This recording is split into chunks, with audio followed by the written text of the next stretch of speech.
Video clip is intended to accompany a blog that I wrote entitled Comfortable Sitting. And the reason why I wrote the article is so many people have come to me at my practice at the Brigham Hospital to have the best way of sitting comfortably.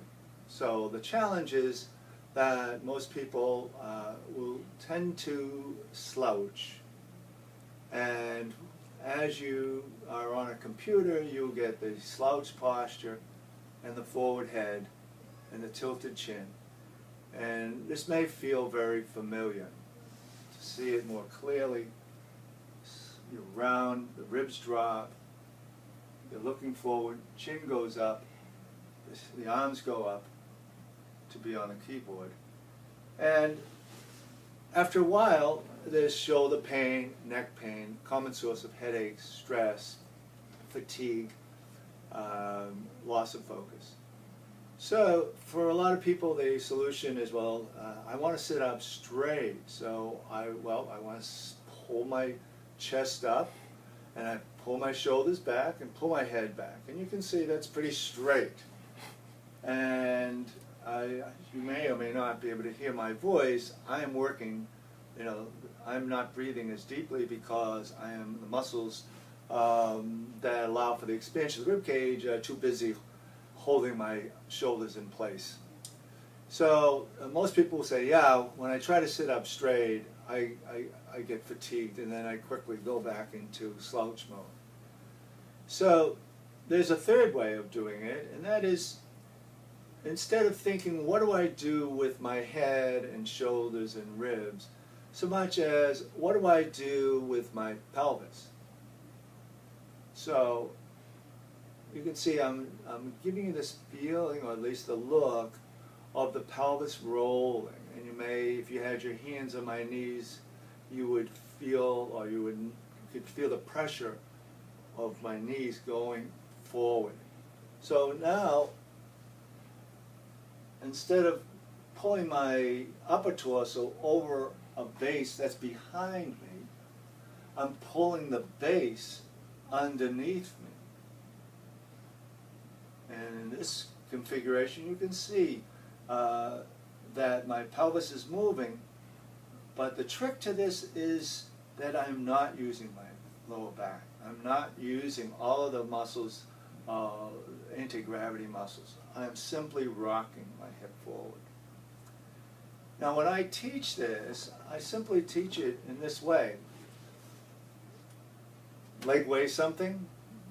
Let's just use, say it's a 20-pound leg. So just imagine I put a 20-pound dumbbell on the front of my pelvis and relax my pelvis, and that 20-pound weight would pull it forward. That's a free movement.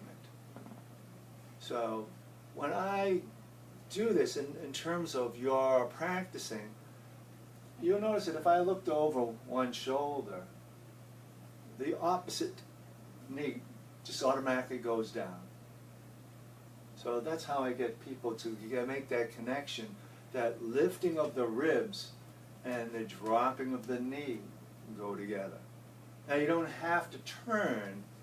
That's an exercise to give you the feeling of spreading or uplifting the front by a series of levers, where this very large lever of a leg is working with gravity to lever the pelvis forward.